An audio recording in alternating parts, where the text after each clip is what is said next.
Saludos a todos. El programa de hoy está titulado Las diferencias de la ciudadanía norteamericana de los puertorriqueños.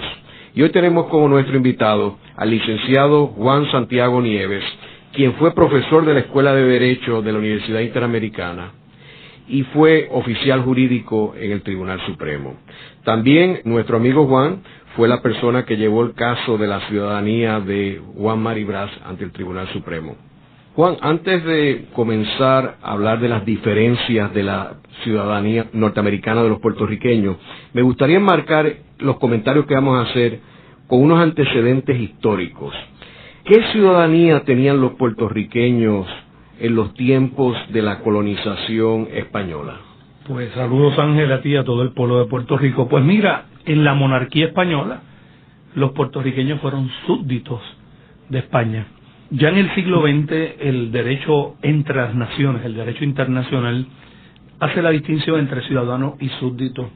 En las monarquías a un ciudadano se le llama súbdito, es decir, está sometido a los poderes del gobierno central y ejerce los derechos civiles y políticos frente al gobierno central. En el caso de Puerto Rico, eran súbditos de las colonias, provincias de ultramar que no tenían derechos civiles y políticos.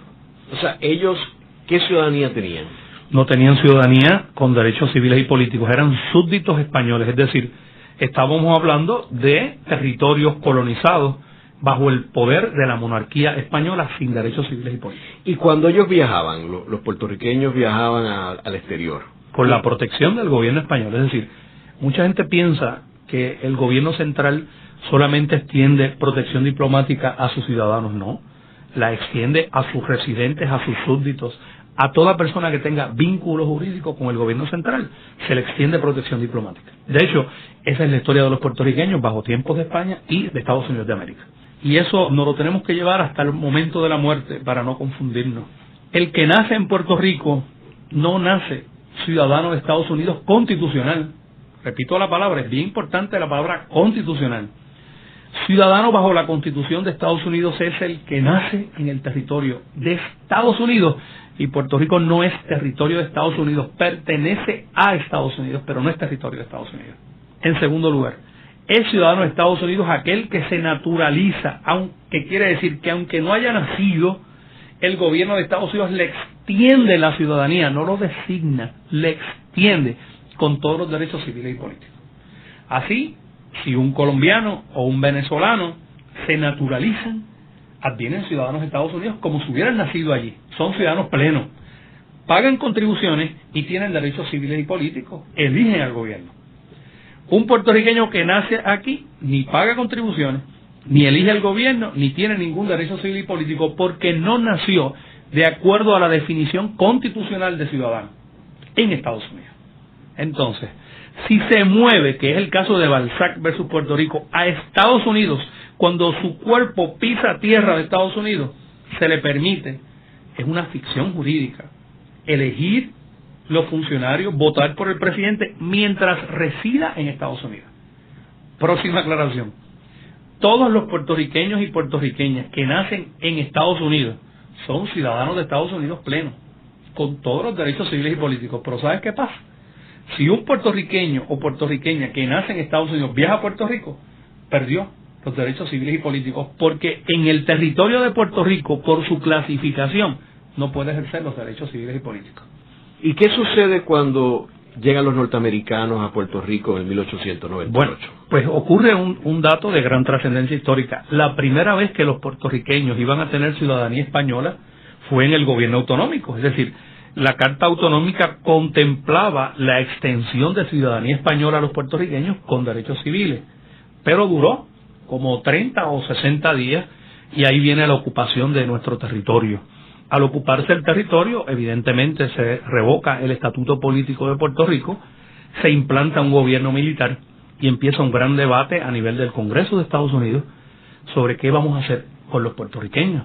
Hasta ese momento, todos los historiadores de la época señalaban que cuando Estados Unidos ocupaba con la intención de asimilar, de integrar ese territorio y, por tanto, al hacerse titular dueño del territorio, se le extendía la ciudadanía de Estados Unidos.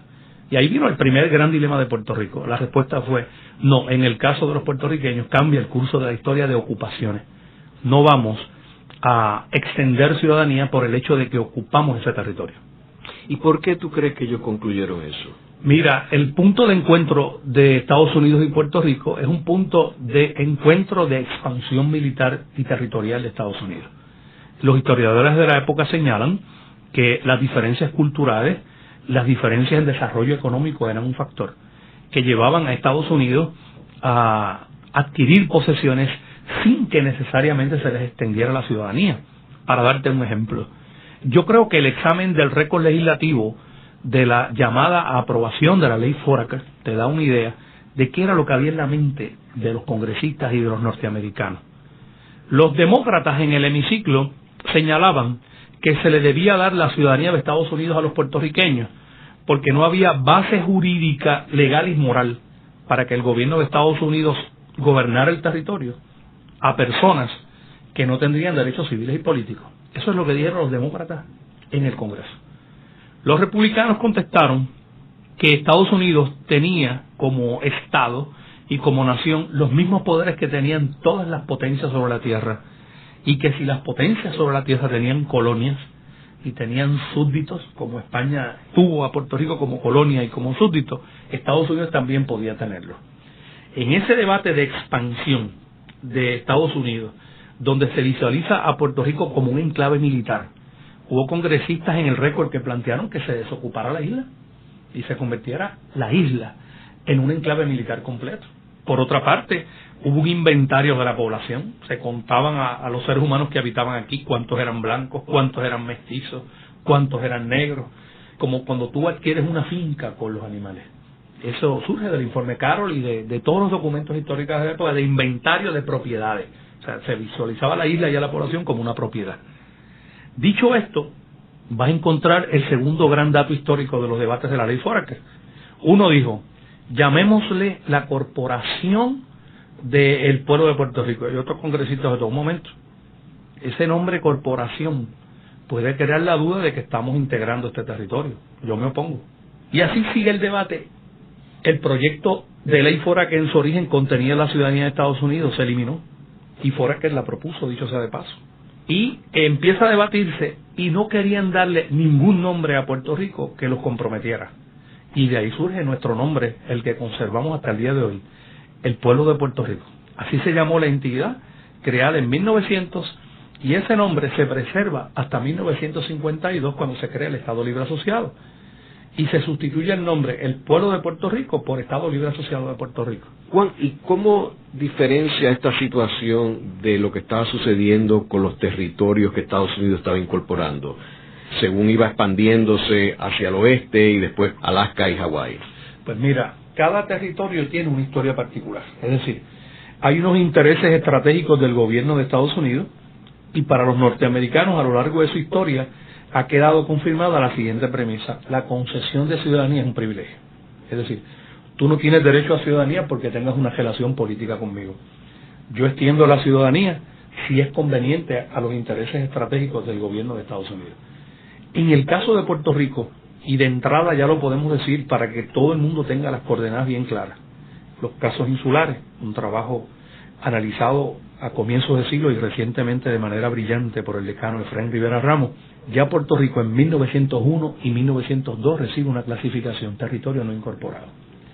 Eso significa que el territorio y la población, para propósitos del sistema constitucional norteamericano, pertenecen a Estados Unidos, pero no son parte integral. Significa entonces que el tratamiento político que se nos da a nosotros no es de residentes, no somos extranjeros frente al gobierno de Estados Unidos, pero somos nacionales de Estados Unidos. Cuando tú vas al debate congresional de republicanos y demócratas, surge la palabra bien clara. No son ciudadanos ni son extranjeros, pero son nacionales. Los demócratas indican para el récord. Es una vergüenza para la historia de esta nación, con un gobierno republicano, tener súbditos. Es decir, si los puertorriqueños no son ciudadanos y no son extranjeros, son súbditos. Por tanto, es incompatible que un gobierno republicano tenga súbditos. Los tratadistas de la época señalan que se utilizaban dos modos de referirse a este híbrido entre ciudadano y residente o extranjero. Se le llamaba national or subject. Se usaban indistintamente, nacional o súbdito. Luego, porque sonaba contradictorio con el sistema republicano, se obvió la palabra nacional. Se obvió la palabra súbdito y se quedó la palabra nacional. Y de ahí nosotros somos los segundos en la historia del derecho constitucional que usamos el concepto de nacional. Los primeros fueron los negros y los descendientes de esclavos en el siglo XIX, en el famoso caso de Dred Scott versus Sanford. Allí ocurre algo paradigmático. Un hombre blanco descendiente de esclavos reclama los derechos civiles y políticos bajo la Constitución de Estados Unidos, y la Corte Suprema de Estados Unidos resuelve que la expresión en la Constitución, nosotros, el pueblo de Estados Unidos, incluye la raza blanca únicamente. Tenían un problema. Si los negros y los descendientes de los negros habían nacido en territorio de Estados Unidos, ¿qué eran entonces?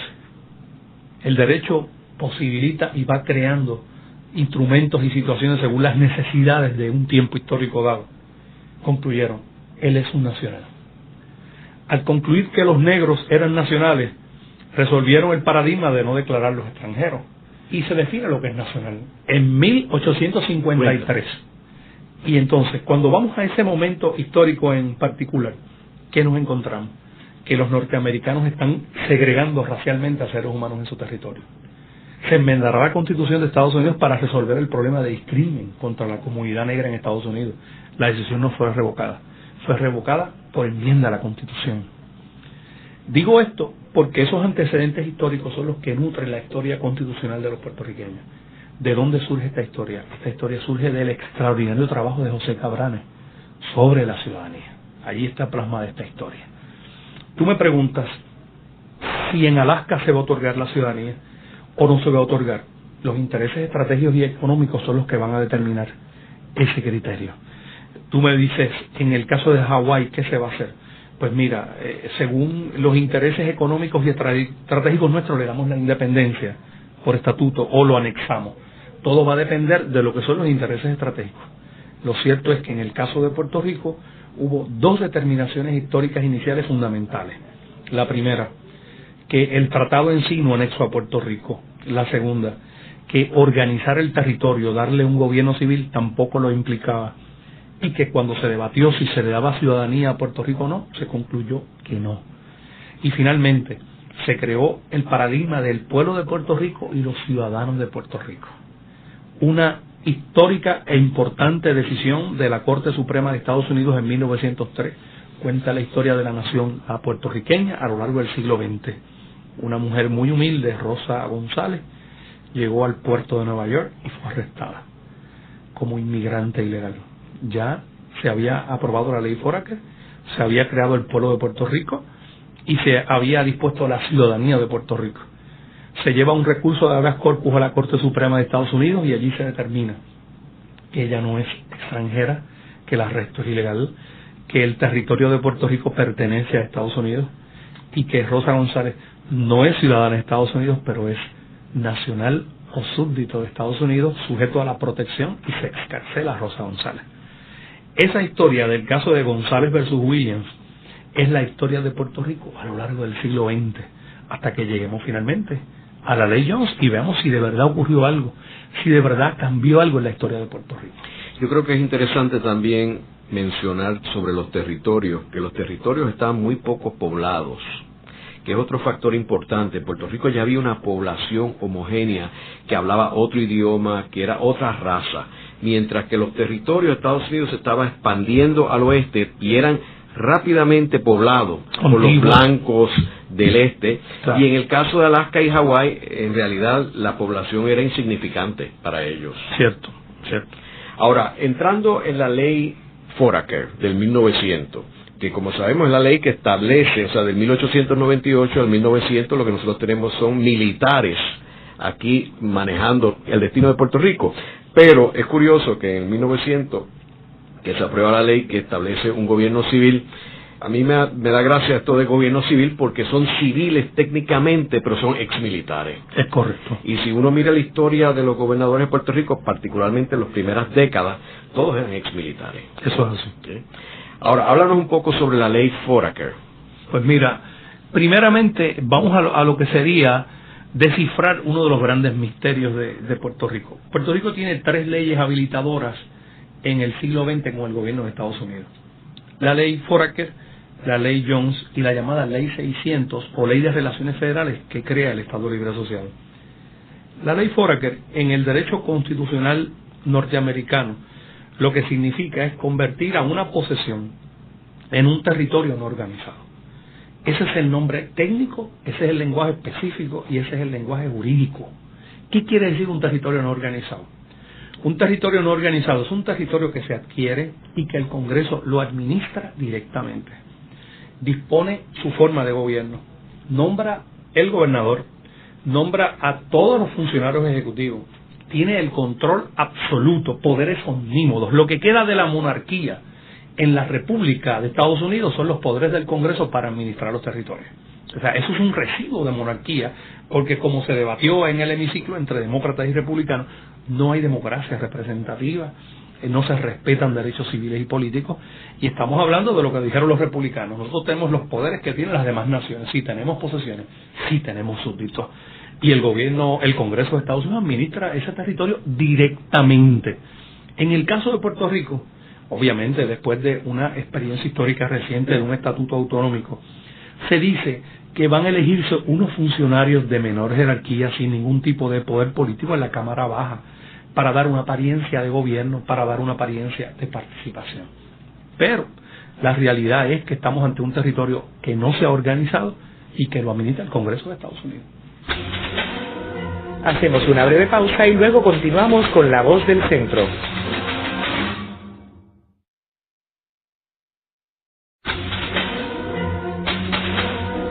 De regreso con Ángel Collado Schwartz en La Voz del Centro, presentado como un servicio público de la Fundación Voz del Centro.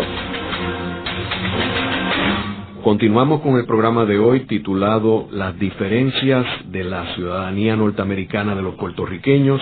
Hoy con nuestro invitado, el licenciado Juan Santiago Nieves, quien fue profesor de la Escuela de Derecho de la Universidad Interamericana y oficial jurídico del Tribunal Supremo.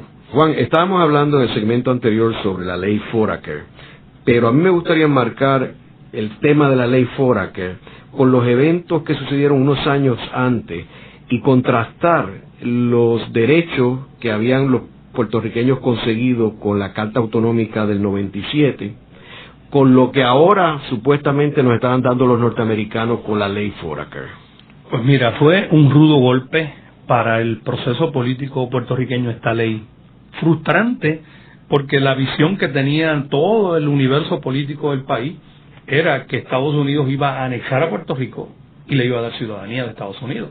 Ninguna de las dos cosas ocurrió. Tampoco se creó un estatuto autonómico. Es decir, estamos hablando de un gobierno militar de 2 años que suprimió los periódicos, que reprimió. Fernando Picó documenta todo ese periodo histórico de represión contra la prensa. Y cuando llega el gobierno civil es un gobierno monárquico desde afuera que priva, primero, el estatuto español daba ciudadanía por primera vez, facultad para ser tratado, gobierno electo por el pueblo, representación en las cortes, no se puede comparar una cosa y la otra. La ley Foraker es probablemente, paradigmáticamente, el instrumento político más discriminatorio contra los puertorriqueños, pero paradigmático porque reconoció la identidad de Puerto Rico, el pueblo de Puerto Rico y la ciudadanía de Puerto Rico, que nunca desapareció. Los norteamericanos, sin saber lo que hacían o sabiéndolo, reconocieron la identidad del pueblo de Puerto Rico y su ciudadanía nacional, aunque no tuviera extensión extraterritorial, que todo el mundo aquí confunde eso. O sea, hay una ciudadanía que se llama nacional, que es histórica, vínculo ser humano-tierra. Si yo tengo poderes, por ejemplo, yo soy puertorriqueño, ciudadano puertorriqueño por nacimiento, pero si un venezolano viene y me dice, Juan, ¿tú me puedes dar la ciudadanía de Puerto Rico? No, porque no tengo poderes soberanos para otorgarla. Es decir, eso es naturalizar. Aquí no se puede naturalizar a nadie, pero los que nacen son puertorriqueños y son ciudadanos de Puerto Rico. A ese aspecto sociológico, los norteamericanos le dieron rango jurídico bajo el estatuto, y para votar en Puerto Rico había que ser ciudadano de Puerto Rico. Mucha gente se pregunta, ¿y cómo los norteamericanos votaban entonces de 1900 a 1917 si no eran ciudadanos de Puerto Rico? porque no habían nacido. Contestación, el Código Político. Se aprueba el Código Político en 1902 y ¿qué dice? Ciudadanos de Puerto Rico, los que nacen en el territorio de Puerto Rico, los ciudadanos de Estados Unidos que residan un año antes de las elecciones en Puerto Rico se consideran ciudadanos de Puerto Rico. Y por último, los españoles que transcurridos 2 años del Tratado de París optaron por quedarse residiendo en Puerto Rico, ciudadanos de Puerto Rico, y esos podían votar. Esa premisa que te estoy dando es fundamental para lo que pasó en el caso de Juan Mari Brás, para lo que pasó en la Constitución del Estado Libre Asociado y lo que pasa en el curso de la historia, para que las cosas se entiendan. Así que ahí fuera que fue un golpe devastador en la conciencia política del país y el primer mensaje de Estados Unidos de lo que venían a hacer con Puerto Rico. Una posesión que la vamos a explotar en lo económico. La moneda de Puerto Rico fue devaluada en ese periodo histórico, aparte que nos azotó un huracán devastador para completar en ese momento histórico. Se impone la enseñanza del idioma inglés en las escuelas, que tú mencionabas las diferencias culturales, las tenían muy claras, surgen de los casos insulares y se empieza a hacer un experimento con Puerto Rico. Vamos a ver cómo responden a la enseñanza del idioma inglés para crear más lealtad, más cercanía. Estados Unidos invierte $2 millones en el presupuesto, que lo concentra en la policía y en el sistema de instrucción. Eso es todas las inversiones. Todavía no se hacen otras inversiones. Hay un detalle también que es la evangelización de Puerto Rico, muy importante, donde utilizan la religión protestante para tratar de quitarle el poder a la religión católica, que está asociado con España. Claro. No, esa ruptura de separación de iglesia y Estado también fue un golpe a la conciencia nacional y le sumamos otro, el establecimiento de la Corte de Distrito de Estados Unidos aquí. Aquí estaríamos tribunales de Puerto Rico y de momento llega una corte foránea que tiene unos poderes específicos para resolver ciertas controversias de propiedad, etcétera, etcétera, y eso planteó una nueva experiencia para los puertorriqueños. Claro está, tenemos que decir que hubo otra gran trascendencia política.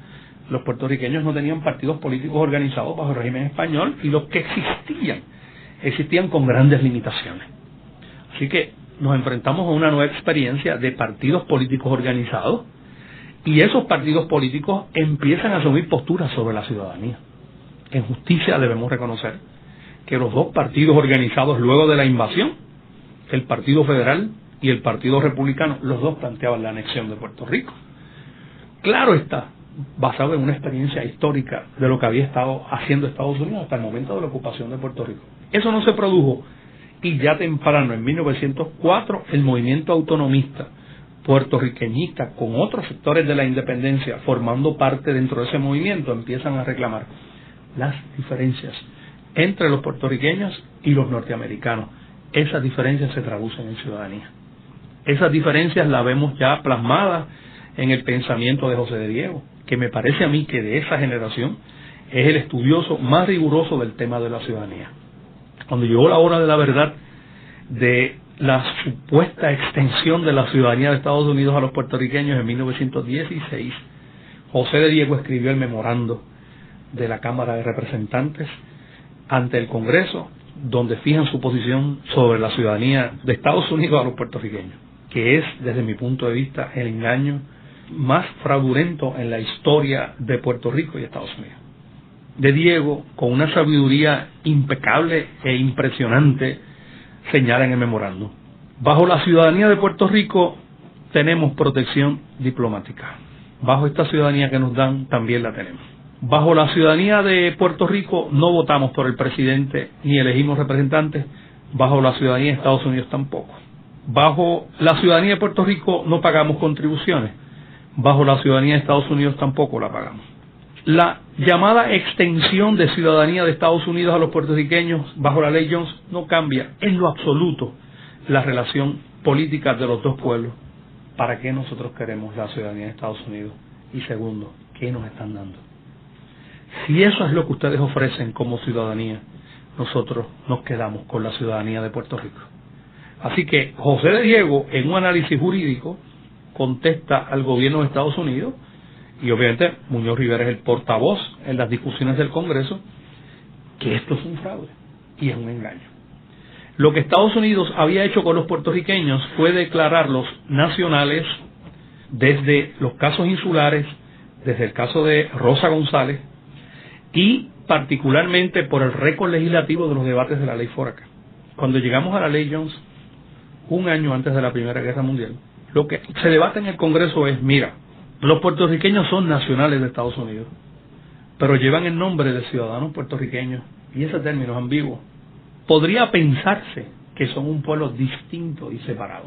Llamémosle ciudadanos de Estados Unidos, sin que ellos se entienda por la clasificación del territorio que ellos han adquirido derecho civil o político alguno. Y así el caso de Balzac, 3 años después de otorgada la ciudadanía, llega la controversia a la Corte Suprema de Estados Unidos.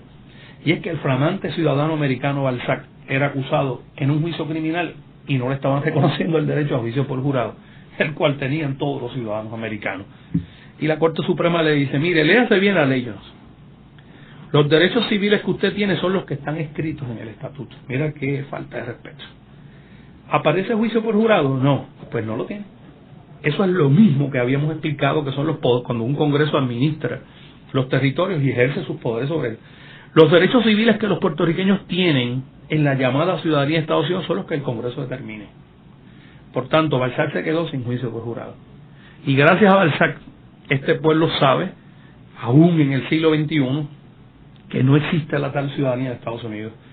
Que se pueden llamar ciudadanos de Puerto Rico o ciudadanos de Estados Unidos, pero no hay ninguna diferencia. Que como ciudadano de Puerto Rico tú tienes libre tránsito hacia Estados Unidos porque no eres extranjero, en el caso de Rosa González. Y no tienes que ser ciudadano de Estados Unidos. Por eso, cuando Juan Maribraz renunció a la ciudadanía, mucha gente se preguntaba, ¿cómo va a viajar a Estados Unidos? Entre Puerto Rico y Estados Unidos no hay frontera, porque al pertenecer al territorio de Estados Unidos el viaje es doméstico. Yo explico esto diciéndole a la gente lo siguiente: piense que usted está en su casa y se cambia de un cuarto a otro, no ha salido de la casa. Luego de la pausa continuamos con La Voz del Centro.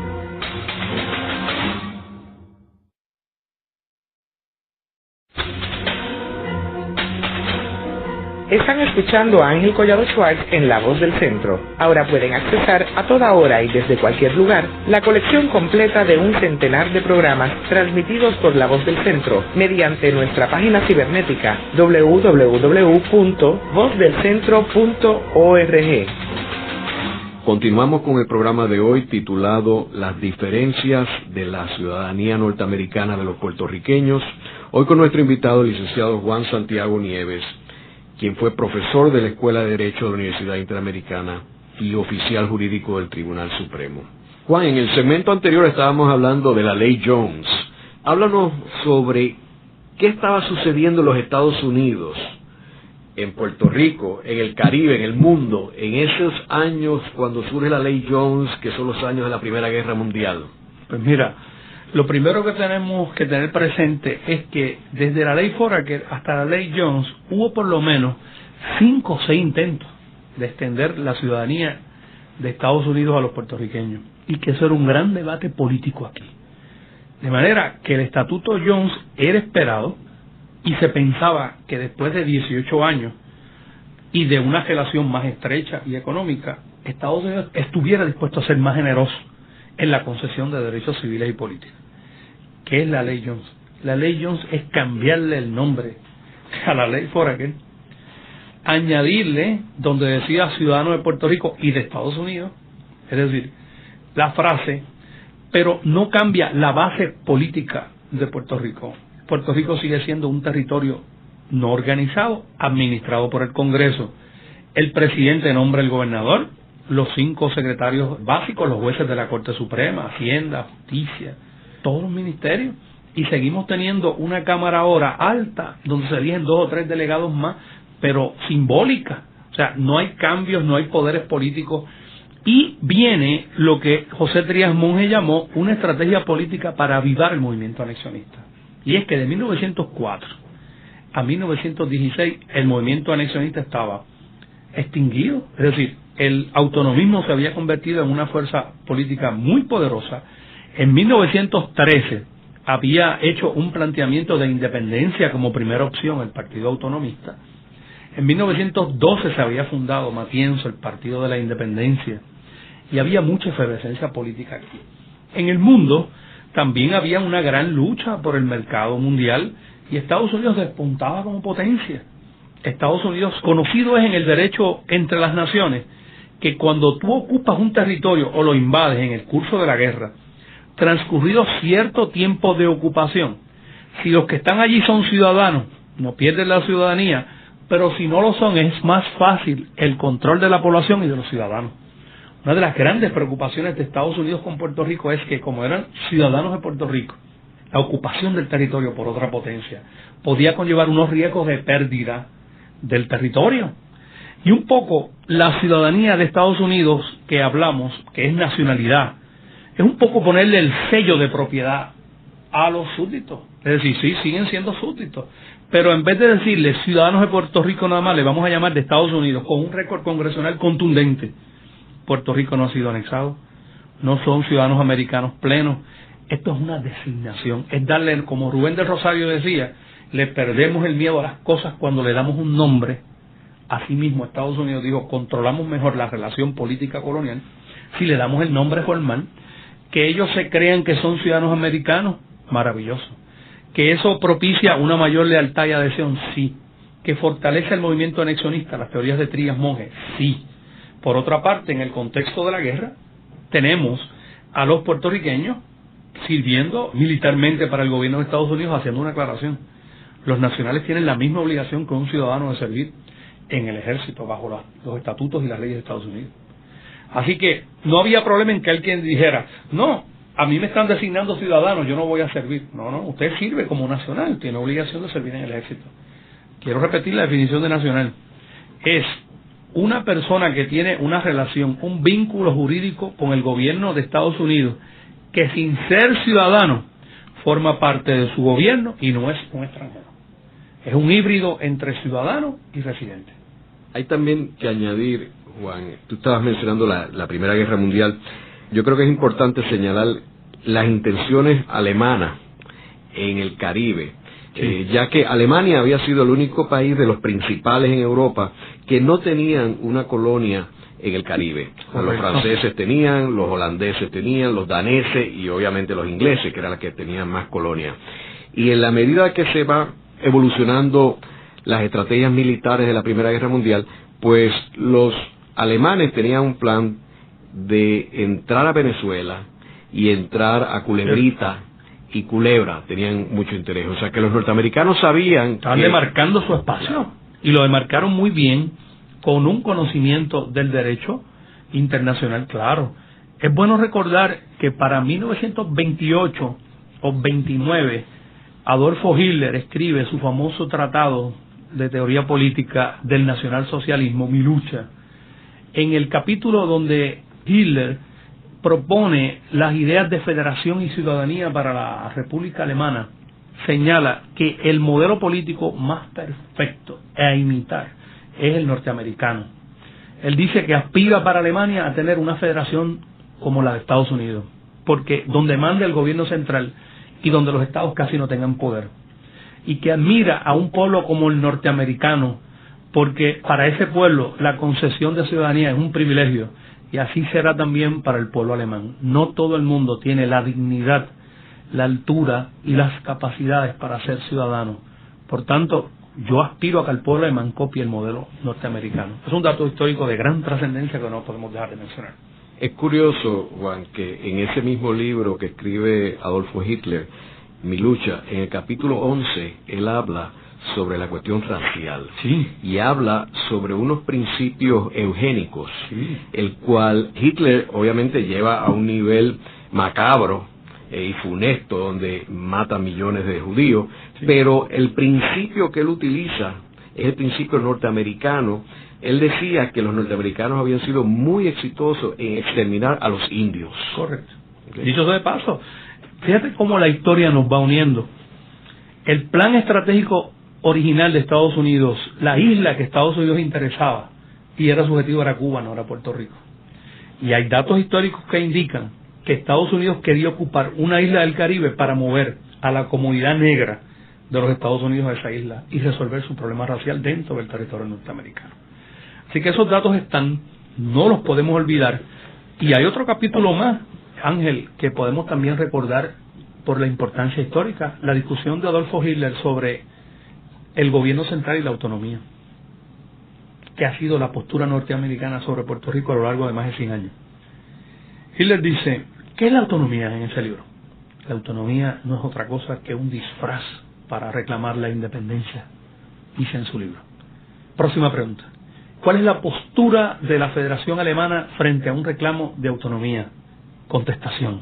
Les vamos a dar a los autonomistas toda la autonomía cultural que quieran, pero ninguna soberanía, ninguna, porque la soberanía le pertenece al gobierno central.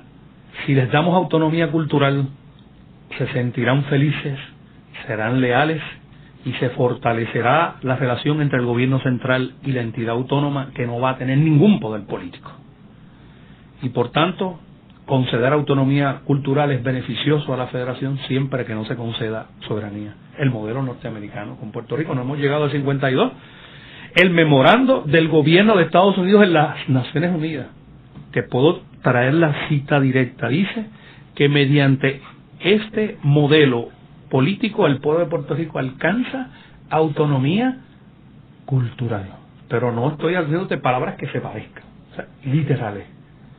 El Estado Libre Asociado es un modelo norteamericano para organizar un territorio. Te dije que en la ley Foraker era no organizado, en la ley Jones seguía siendo no organizado, seguíamos siendo súbditos o nacionales, pero llegó el ELA, y ese es otro de los grandes misterios de nuestra historia y de la ciudadanía.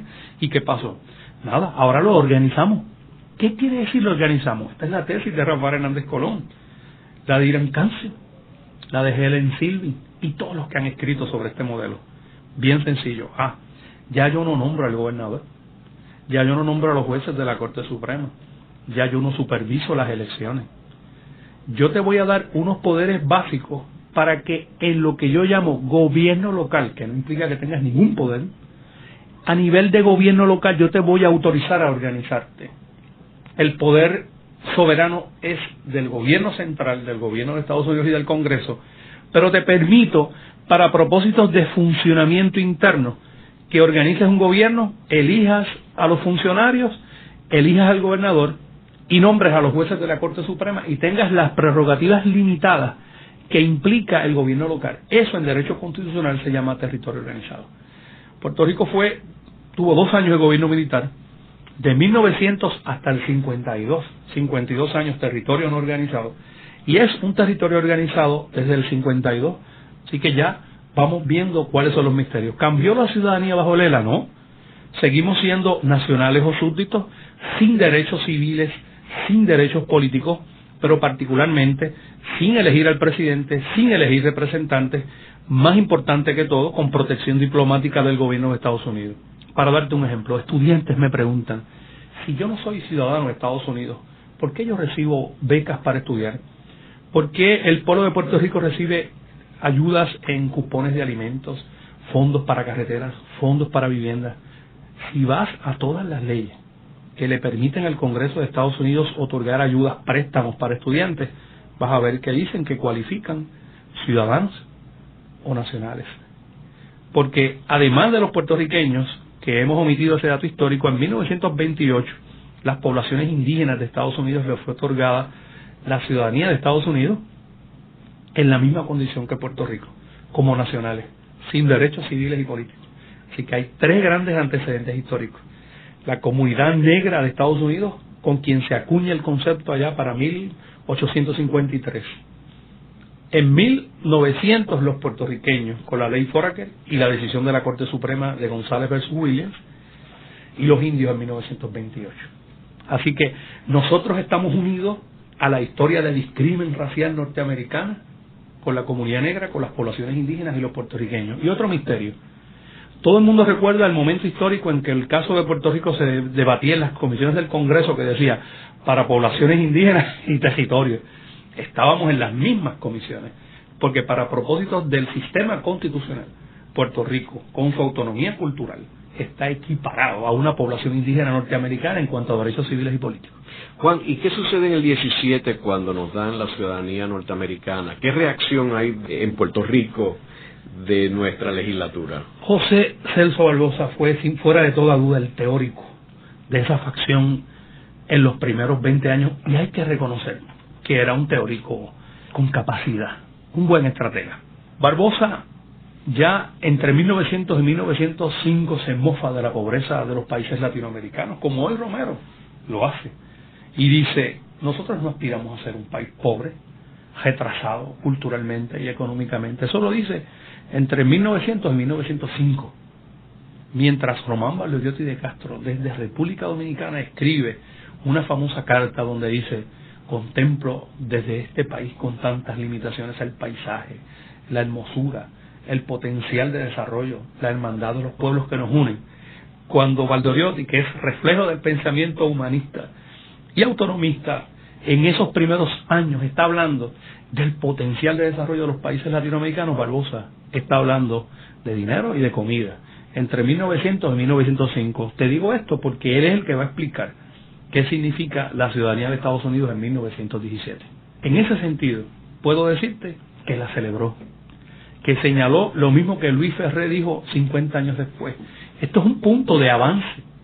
Estamos celebrando que se fortalecen las relaciones entre dos pueblos. Vamos a continuar la lucha para alcanzar la plenitud de los derechos civiles y políticos. Y bajo ningún concepto vamos a salirnos de nuestra línea de acción política, que es la anexión eventual de Puerto Rico. En breve continuamos con La Voz del Centro por WKQ Radio Reloj.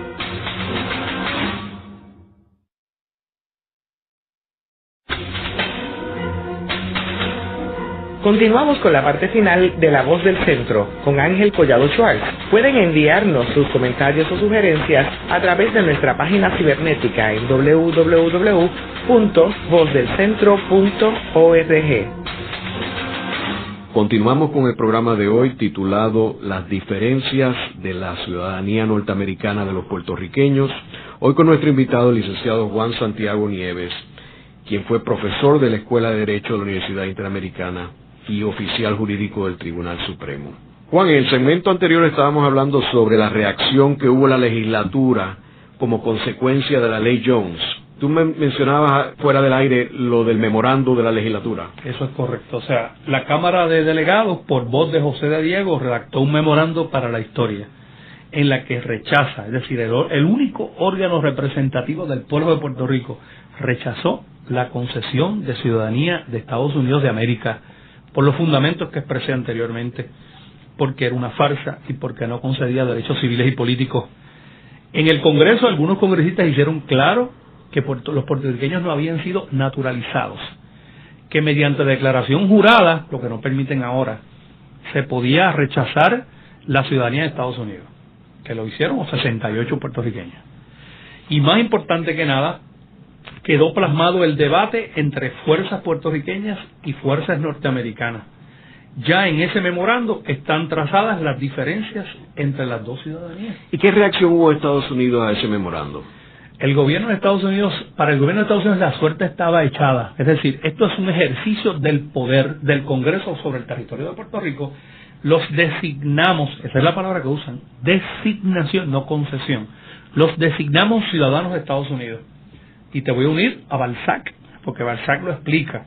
Mediante esta designación ustedes alcanzan protección diplomática. Y otro dijo, sí, ya yo la tengo. Y ustedes tienen libertad de movimiento. Es decir, si ustedes se mueven al territorio de Estados Unidos y viven en territorio de Estados Unidos, Puerto Rico no es territorio de Estados Unidos en el sentido de federación. Aquí tendrían, mientras estén aquí, derechos civiles y políticos en el territorio de Estados Unidos. A lo cual le Diego contestaba, libre tránsito tenía yo desde Rosa González, que me iba allá. Y en cuanto a derechos allá, a mí no me interesan los derechos civiles y políticos allá, me interesan en mi territorio, en mi país, en mi nación.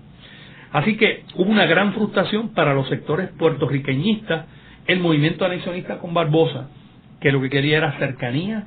Ellos usaban la bandera americana en sus actos, como se está usando ahora más recientemente, y lo que buscaban era estrechar la relación entre los dos pueblos, aunque se hubiera cometido un fraude con la ciudadanía de Estados Unidos. Es decir, los republicanos y los anexionistas fueron cómplices de esa farsa.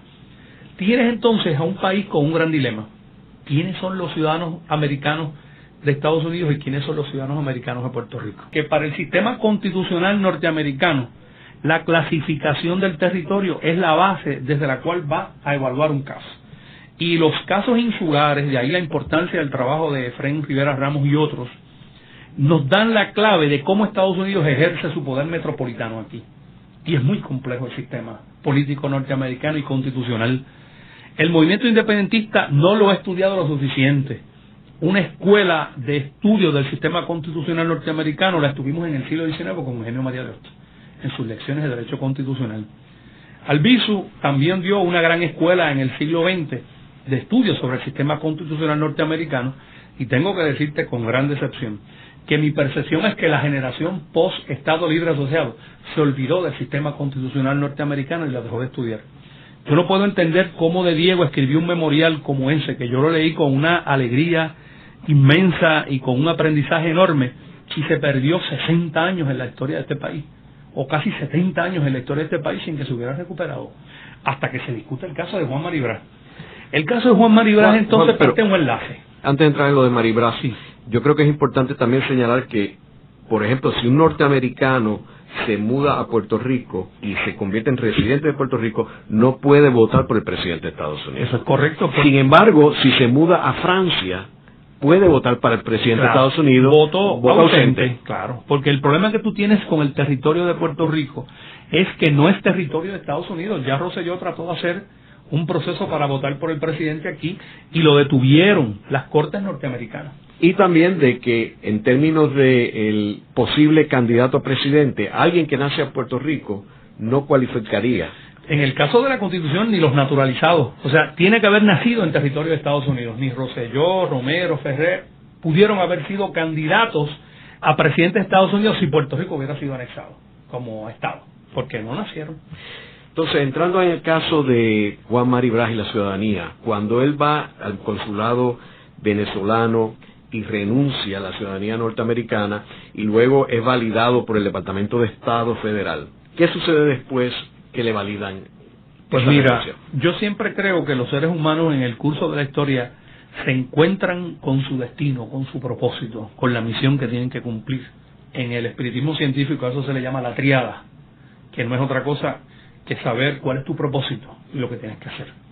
Yo creo que el caso de Juan Maribraz marca una triada en el curso de la historia de este país, porque rescata todos los precedentes históricos desde el 1900 para acá, porque obliga a reexaminar los instrumentos jurídicos, porque permite el estudio del récord congresional, porque rescata la historia del discrimen del siglo XIX con los negros, con los indios, con los puertorriqueños, porque rompe con los disfraces de lo que han sido los modelos políticos que ha tenido este país, pero por sobre todas las cosas rescata la conciencia nacional de este país.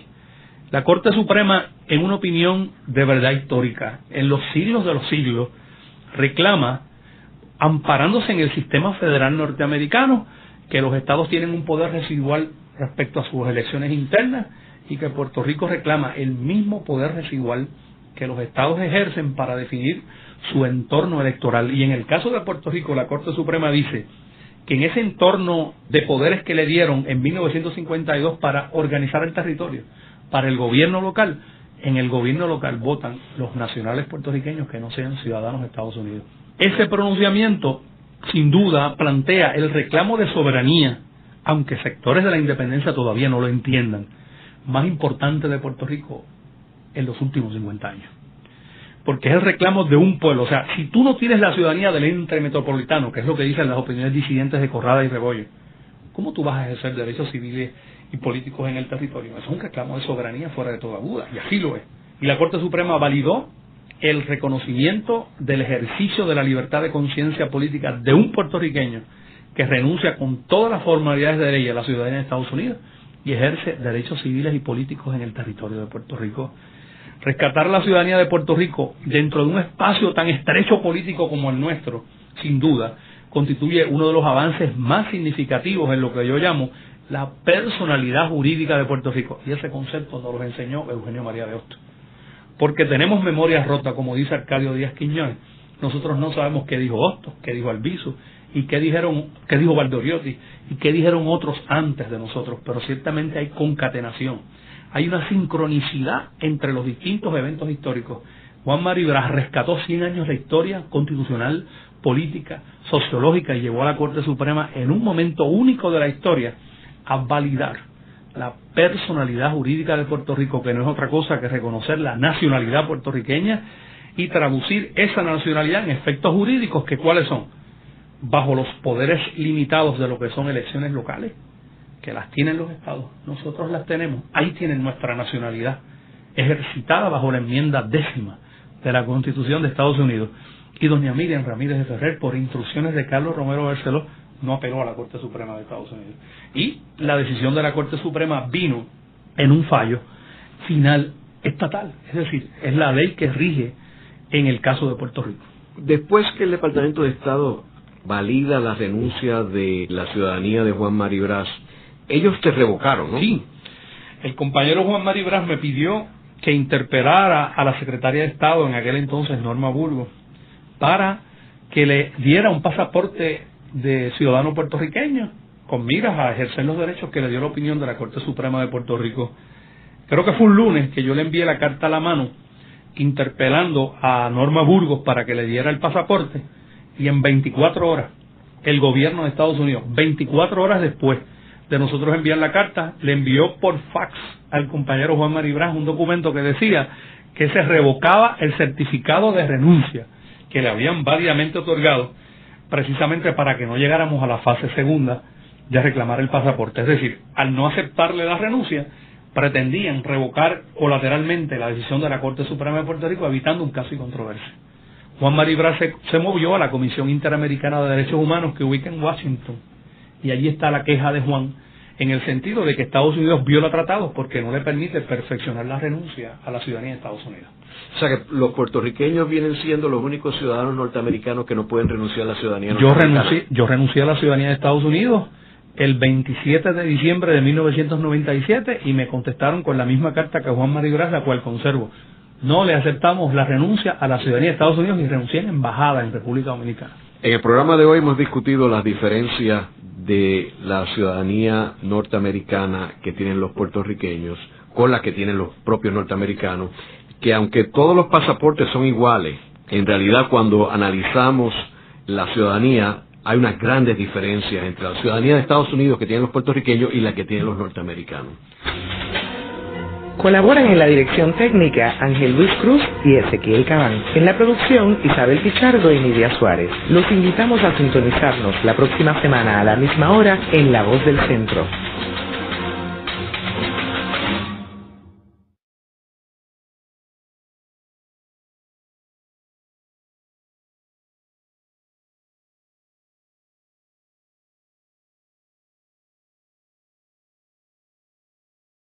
Resida en Estados Unidos. Próxima aclaración.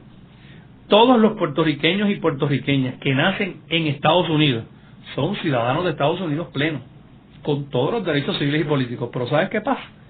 Si un puertorriqueño o puertorriqueña que nace en Estados Unidos viaja a Puerto Rico, perdió los derechos civiles y políticos, porque en el territorio de Puerto Rico, por su clasificación, no puede ejercer los derechos civiles y políticos.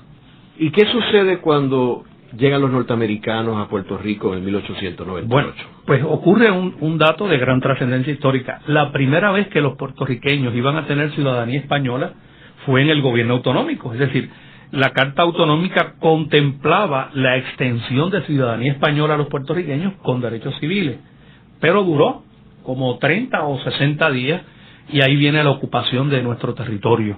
Al ocuparse el territorio, evidentemente se revoca el estatuto político de Puerto Rico, se implanta un gobierno militar y empieza un gran debate a nivel del Congreso de Estados Unidos sobre qué vamos a hacer con los puertorriqueños. Hasta ese momento, todos los historiadores de la época señalaban que cuando Estados Unidos ocupaba con la intención de asimilar .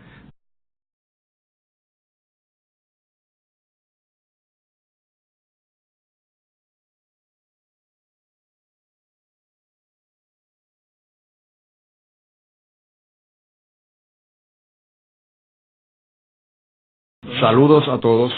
El programa de hoy está titulado Las diferencias de la ciudadanía norteamericana de los puertorriqueños.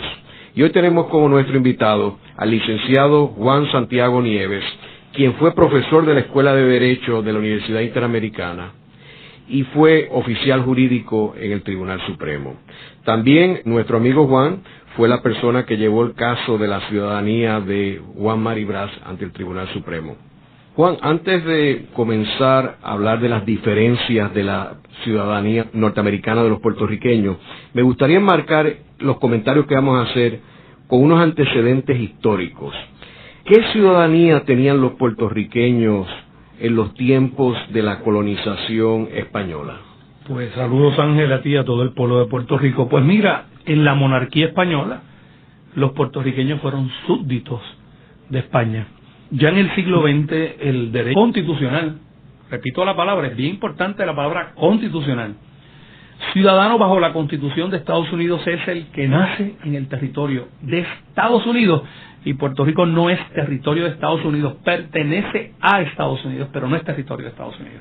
En segundo lugar, es ciudadano de Estados Unidos aquel que se naturaliza, que quiere decir que aunque no haya nacido, el gobierno de Estados Unidos le extiende la ciudadanía, no lo designa, le extiende con todos los derechos civiles y políticos. Así, si un colombiano o un venezolano se naturalizan, advienen ciudadanos de Estados Unidos como si hubieran nacido allí. Son ciudadanos plenos, pagan contribuciones y tienen derechos civiles y políticos, eligen al gobierno. Un puertorriqueño que nace aquí ni paga contribuciones, ni elige al gobierno, ni tiene ningún derecho civil y político porque no nació de acuerdo a la definición constitucional de ciudadano en Estados Unidos. Entonces, si se mueve, que es el caso de Balzac versus Puerto Rico, a Estados Unidos, cuando su cuerpo pisa tierra de Estados Unidos, se le permite, es una ficción jurídica, elegir los funcionarios, votar por el presidente, mientras de integrar ese territorio y, por tanto, al hacerse titular dueño del territorio, se le extendía la ciudadanía de Estados Unidos. Y ahí vino el primer gran dilema de Puerto Rico. La respuesta fue, no, en el caso de los puertorriqueños cambia el curso de la historia de ocupaciones. No vamos a extender ciudadanía por el hecho de que ocupamos ese territorio. ¿Y por qué tú crees que ellos concluyeron eso? Mira, el punto de encuentro de Estados Unidos y Puerto Rico es un punto de encuentro de expansión militar y territorial de Estados Unidos. Los historiadores de la época señalan que las diferencias culturales, las diferencias en desarrollo económico eran un factor que llevaban a Estados Unidos a adquirir posesiones sin que necesariamente se les extendiera la ciudadanía. Para darte un ejemplo, yo creo que el examen del récord legislativo de la llamada aprobación de la ley Foraker te da una idea de qué era lo que había en la mente de los congresistas y de los norteamericanos. Los demócratas en el hemiciclo señalaban que se le debía dar la ciudadanía de Estados Unidos a los puertorriqueños porque no había base jurídica, legal y moral para que el gobierno de Estados Unidos gobernara el territorio a personas que no tendrían derechos civiles. El derecho entre las naciones, el derecho internacional, hace la distinción entre ciudadano y súbdito. En las monarquías a un ciudadano se le llama súbdito, es decir, está sometido a los poderes del gobierno central y ejerce los derechos civiles y políticos frente al gobierno central. En el caso de Puerto Rico, eran súbditos de las colonias, provincias de ultramar que no tenían derechos civiles y políticos. O sea, ellos, ¿qué ciudadanía tenían? No tenían ciudadanía con derechos civiles y políticos, eran súbditos españoles, es decir, estábamos hablando de territorios colonizados bajo el poder de la monarquía española sin derechos civiles y políticos. Y cuando ellos viajaban, los puertorriqueños viajaban al exterior, con la protección del gobierno español. Es decir, mucha gente piensa que el gobierno central solamente extiende protección diplomática a sus ciudadanos. No, la extiende a sus residentes, a sus súbditos, a toda persona que tenga vínculo jurídico con el gobierno central, se le extiende protección diplomática. De hecho, esa es la historia de los puertorriqueños bajo tiempos de España y de Estados Unidos de América. Y eso nos lo tenemos que llevar hasta el momento de la muerte para no confundirnos. El que nace en Puerto Rico no nace ciudadano de Estados Unidos